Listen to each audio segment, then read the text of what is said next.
Quando qualcosa cambia in America, l'onda lunga del cambiamento arriva fino a noi qui in Italia. Il 5 novembre del 2024, pochi giorni fa, in America c'è stato un cambiamento epocale e ho pensato che avrei voluto parlarne. Ma con chi? Dovevo parlarne con chi l'America la vive tutti i giorni, vivendo là, non vivendo qua, e soprattutto chi la vede dall'alto. Allora mi sono chiesto, ma in quale settore avrei potuto trovare una persona con queste caratteristiche per avere un'informazione intelligente, concreta e soprattutto obiettiva? Allora, ci sono diversi settori dell'economia in cui gli Stati Uniti sono leader mondiali. Uno di questi è, senza dubbio, quello della pubblicità, che porta con sé il legame fondamentale col mondo del commercio. Nell'epoca d'oro di Madison Avenue a New York si è fatta la storia della comunicazione commerciale mondiale. L'ospite di questa intervista è uno dei protagonisti di quell'epoca e dell'evoluzione della pubblicità fino ai giorni nostri. È un italiano, pensate, strano, eh? Mica tanto. Ed è orgoglioso delle sue origini. Ed è un italiano che per decenni è stato leader nella promozione di molti prodotti, ma è stato anche il primo ad aprire un'agenzia a New York, dedicata esclusivamente alla promozione dell'Italia. Un pioniere che ha aperto la strada negli United States quando i prodotti italiani erano ancora poco promossi e conosciuti in America. Lui in Madison Avenue ci vive da quasi 50 anni e di quel mondo patinato della pubblicità commerciale mondiale è protagonista indiscusso. Chi è? Hm, lo sto aspettando, tra poco arriva e tra poco lo vedrete anche voi.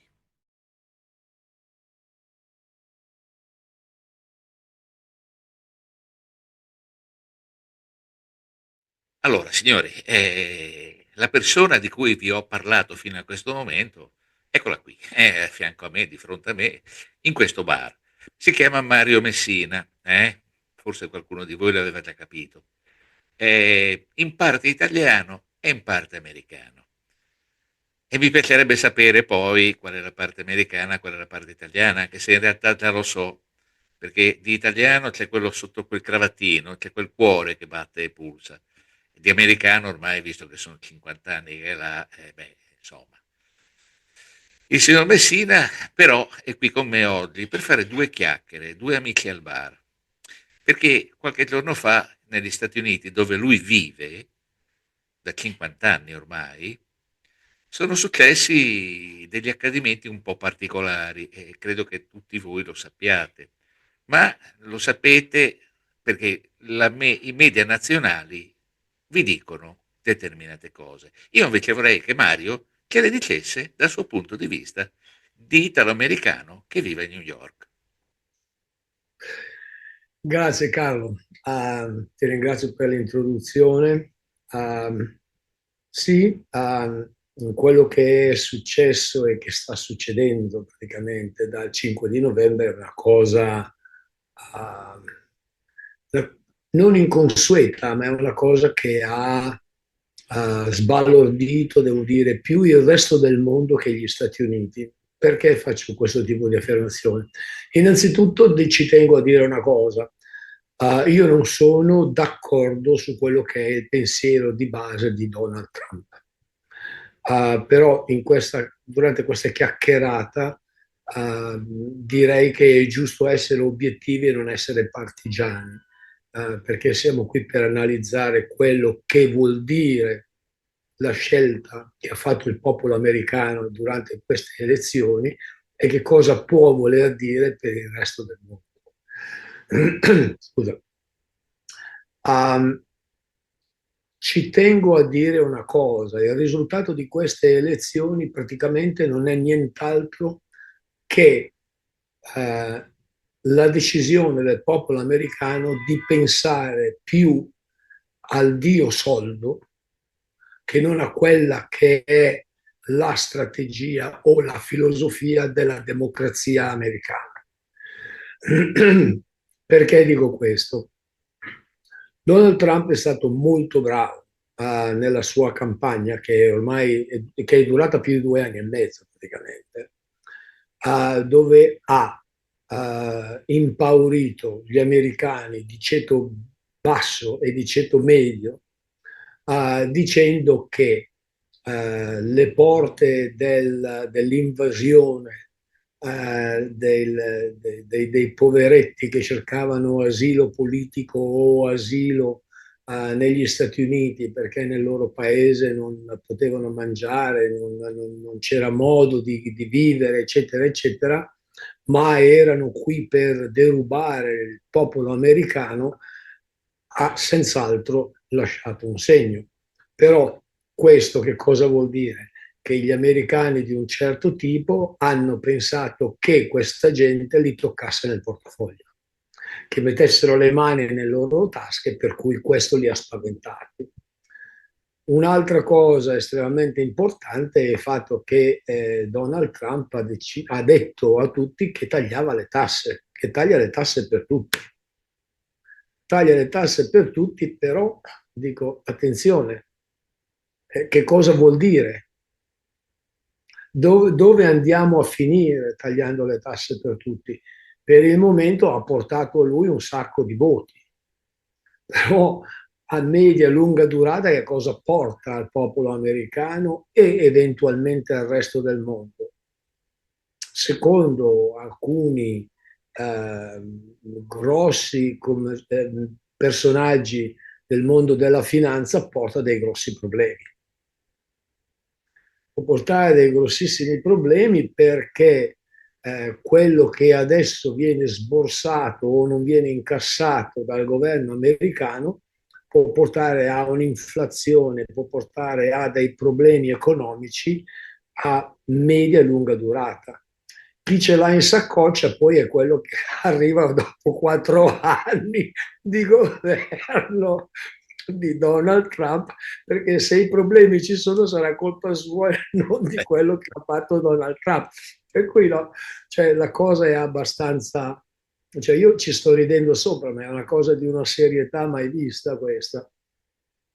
Altro pezzo che aiuta a dire, no, perché dico che il popolo americano ha scelto il dio soldo anziché quella che è la filosofia della democrazia americana, è il fatto che Donald Trump dice io adesso metto le tariffe doganali più alte che ci sono mai state messe perché così proteggo il lavoro e la produzione negli Stati Uniti.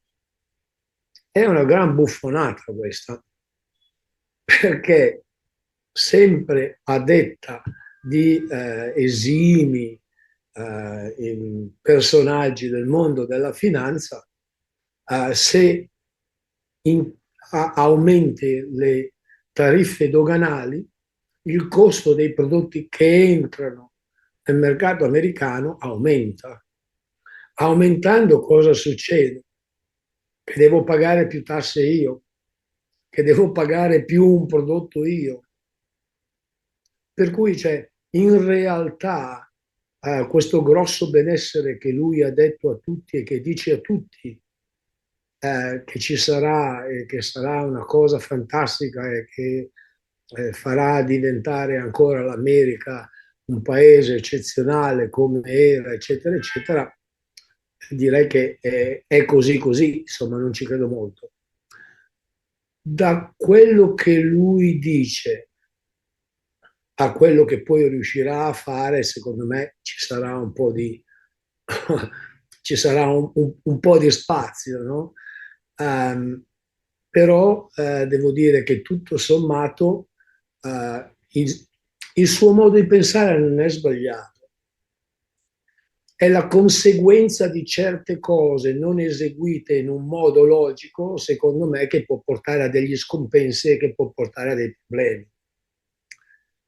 Uh, il fatto che lui personalmente parli del fatto che eventualmente riuscirà a fermare la guerra in Israele, che riuscirà a fermare la guerra fra la Russia e gli ucraini, eccetera, eccetera, eccetera, è tutta da vedere sta storia. Come? Al prezzo di che cosa? Sì. No? Uh, per cui devo dire che tutto sommato è un momento abbastanza difficile questo. Un momento abbastanza difficile perché quello che succede qua è quello che stanno dicendo in questo momento a Donald Trump piuttosto che i suoi alleati, piuttosto che a altri personaggi di una certa influenza, ha secondo me un grosso peso e detta anche quello che succederà in altre parti del mondo. Cioè tariffe doganali che aumentano portano degli scompensi in altri paesi. E questo non soltanto la Cina, ma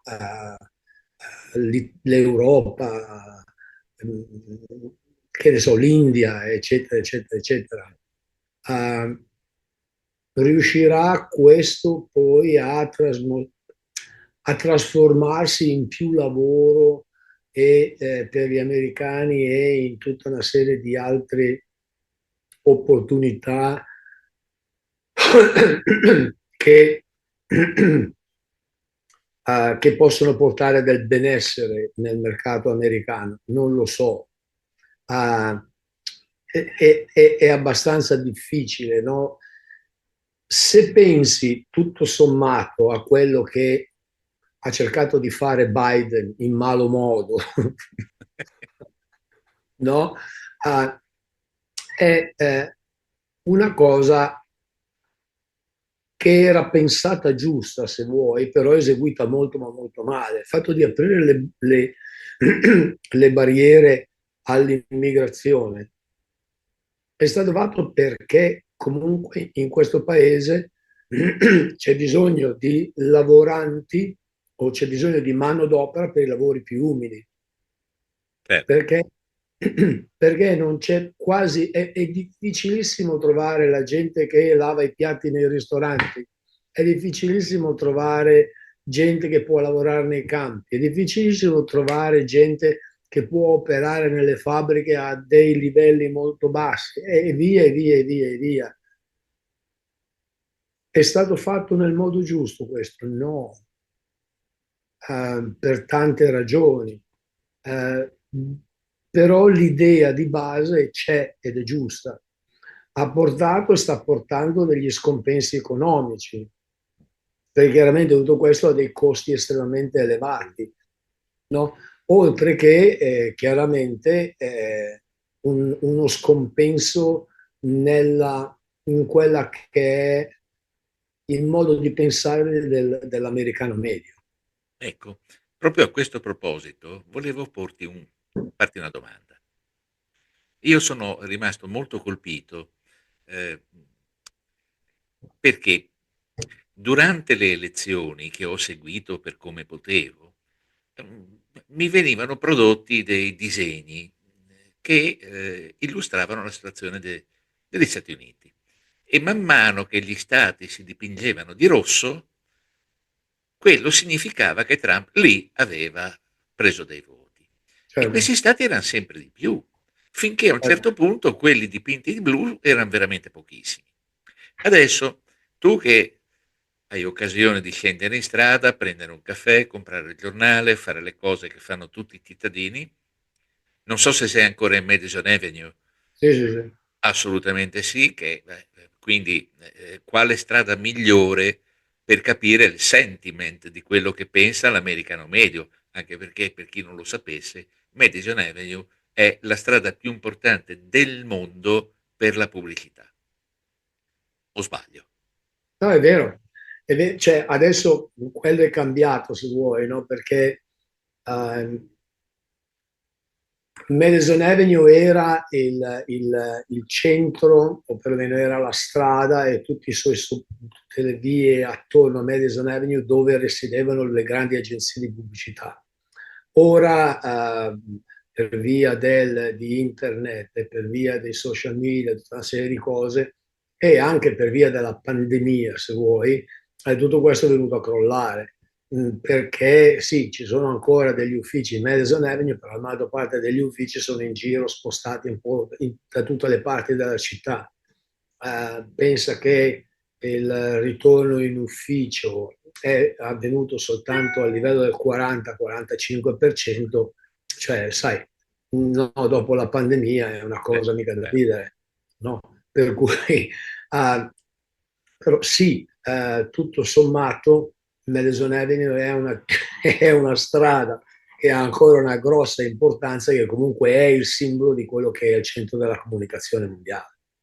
E quindi quando tu scendi in strada in questi giorni cosa senti? Perché la tua visione è dall'alto, Sì, ma sono, quelli che vedono da più basso cosa ne pensano? sono rimasto veramente molto colpito perché innanzitutto prima delle elezioni, dunque, New York dove risiedo è una città ed è un pezzo di America che è chiaramente democratico, dove i repubblicani non riescono a schiodare seggi e cose. In più, New York è molto arrabbiata con Donald Trump perché con il suo modo di parlare, con il suo modo di fare, con le menzogne e tutte le bugie che ha raccontato, dove ha sfalsato le realtà per tutta una serie di anni, eccetera, sai, qua la gente è scafata, soprattutto a New York, certe cose non vai a dirgli che Gesù Cristo è morto di freddo, cioè non puoi fare una cosa del genere, no? Per cui proprio non ne vogliono sapere di Donald Trump. Quello che mi ha lasciato, o perlomeno, avevo timore che se Donald Trump avesse perso, ci sarebbero stati dei grossi problemi proprio a livello di proteste, eccetera, e cose anche abbastanza pesanti. Vedi il 6 di gennaio che abbiamo vissuto tutti, che è stata una cosa sconcertante oltre che delinquenziale. Um, sono rimasto veramente sorpreso perché non solo a New York, ma anche in altre parti d'America non c'è stata una condanna della vincita di Donald Trump, come non c'è stata neanche un'esuberanza nazionale. Ah sì, che bello che ha vinto. Cioè, la cosa è passata come as a matter of fact, come eh, Sì, sì, cioè no? quelli che fumano sanno che fa male, però fumano e dicono Esatto, riguarda no? tutti gli altri tranne me. Esatto, cioè, è così, è così. Uh, penso che tutti stiamo aspettando di vedere adesso in realtà che cosa vorrà dire tutto questo, no? Però chiaramente se alcune previsioni o alcune dichiarazioni si avverano, è pesante la cosa, è Siamo veramente ancora in pesante. quella terra di mezzo che separa l'insediamento del 1° gennaio dalla data in cui è stato eletto. Quindi in Certo, questi 2 mesi può succedere di tutto e di più. oh, ma senz'altro, ma senz'altro, ma senz'altro. Uh, non so ancora che cosa, anche perché se vuoi, l'uomo è stato condannato giuridicamente più di una volta. C'è che pende proprio sulla sua testa in questo momento, qua nelle corti criminali di New York, la sentenza per l'evasione fiscale e per aver mentito commercialmente sull'andamento della loro società e il modo come ha pagato sotto banco a una prostituta Però non si sa bene come andrà a finire questa cosa deciderà di fare il giudice. Mm. Lo condanniamo o non lo condanniamo? Condanniamo il Presidente degli Stati Uniti, lo mandiamo in galera. Cioè, Sì, è pura follia a questo punto, pura no? follia. Cioè, tutto Anche questo... perché si riverbererebbe in tutto il mondo, cioè, anche perché l'America, ragazzi, diciamocelo ancora, l'America è ancora una grandissima potenza a livello mondiale, è ancora la numero uno, Sì, sì, anche se senz'altro. credo che sia in forte difficoltà economica. Non sono d'accordo con te, sai. Oh, beh, mi fa piacere, mi fa Non sono piacere. affatto d'accordo con te. Dunque, negli ultimi 4 anni Biden è riuscito, Biden e il suo gabinetto, no? La gente che lui ha tirato dentro per lavorare con lui, che ha formato il governo, ha ribaltato una situazione disastrosa che era stata creata da Donald Trump. Perché Donald Trump ha creato una situazione disastrosa che veramente c'era da mettersi le mani nei capelli. Per chi li Ah, ha. esatto. Eh, Prego? per chi li Sì, ha. esatto. Sì. Ah, dove l'inflazione è stata riportata l'unemployment è diminuito in un modo esorbitante e non si è visto un unemployment così basso in decenni. La borsa commerciale, pur essendo alto il disavanzo che avevamo avuto, è un disavanzo che è molto, ma molto più sano di quello che c'era sotto Donald Trump. C'è molta più gente che sta godendo del lavoro fatto dal governo Biden perché hanno lavoro, perché hanno conservato il loro lavoro, perché sono stati aperte altre opportunità di lavoro che prima non esistevano e via e via e via. Per cui in tutto e per tutto devo dire che la situazione economica americana è molto ma molto migliorata. In più il consumismo, nonostante l'inflazione che c'era, numero uno. Numero due, nonostante il problema della pandemia, nonostante il problema economico portato da tutta una serie di altre cose, di altri eventi, è rimbalzata in un modo esorbitante, in un modo incredibile. No? Per cui l'unico difetto, se vuoi, di Biden è che non è stato capace di dire agli americani quello che veramente ha fatto e quello di buono che lui ha fatto per il paese. Sono cose queste che salteranno fuori andando avanti, cammin facendo. Però tutto sommato, e con questo non dico queste cose perché io ami Biden, perché anche lui ha i suoi problemi dal mio punto di vista, per cui non sono un accanito sostenitore dell'uomo, però devo dire che è giusto dire quel che di Cesare è di Cesare, no? Sì, sì, sì.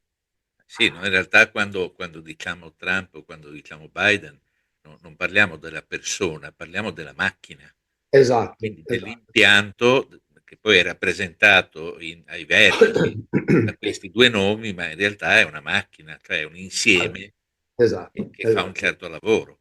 esatto, esatto.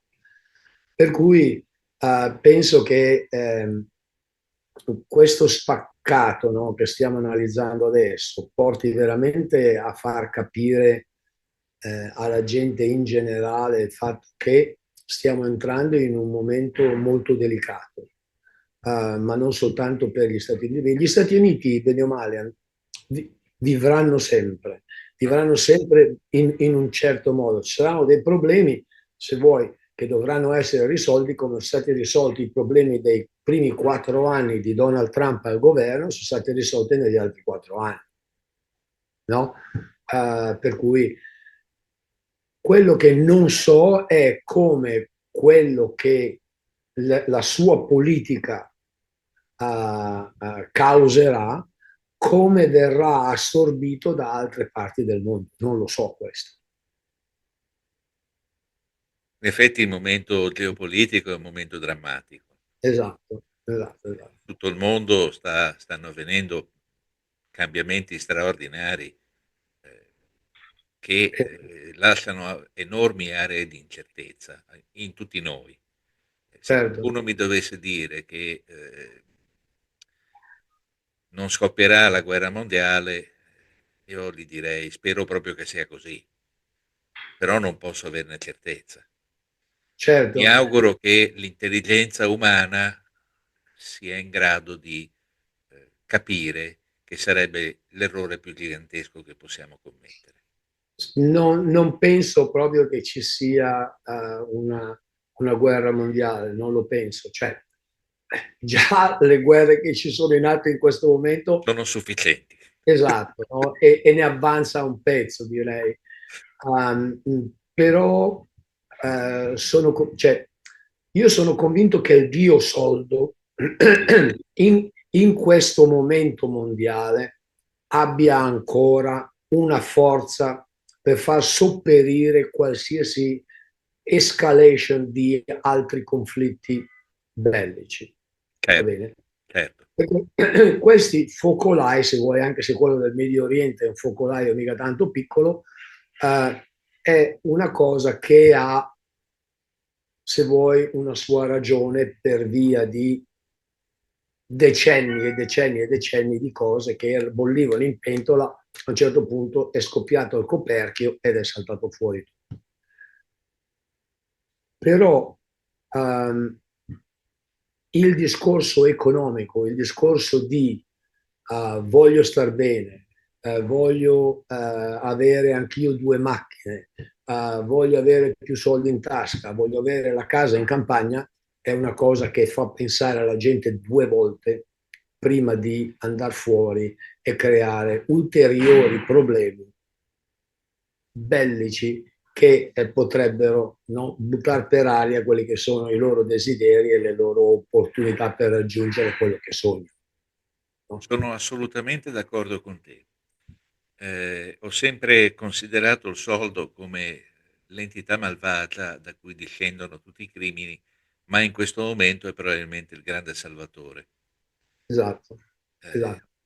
Per cui una cosa, secondo me, che è scaturita da quello che abbiamo visto negli Stati Uniti è che il popolo americano non ha votato per i repubblicani, il popolo americano ha votato per il dollaro, eh, no? sì, effettivamente, è esattamente così. Cioè questo proprio bollita, bollita, paro, paro, semplice, Sì. semplice, da pagnottari, no? Mario, io vedo che siamo giunti al termine del tempo che ci eravamo prefissi, Certo, anche se mi rendo anche conto che ne avremo bisogno di molto di più, perché l'argomento è poi, sentito da te, io stesso ti dimostro una grandissima curiosità su quello che c'è dietro quello che vorresti dire. Ma se vuoi lo potremo fare nel prossimo tempo. Intanto stiamo un po' a vedere cosa succede. assolutamente, direi di sì. Tra poco sarà Natale. Io intanto ti ringrazio per il tempo che ci hai dedicato e niente, ti auguro tutto il bene possibile. Fammi Grazie, sapere se vorrai proseguire con una prossima puntata, perché noi siamo tutti qui frementi in attesa. Mario, complimenti e grazie ancora. Ciao a Mario, te, buona grazie, serata. a presto altrettanto. Ciao Carlo.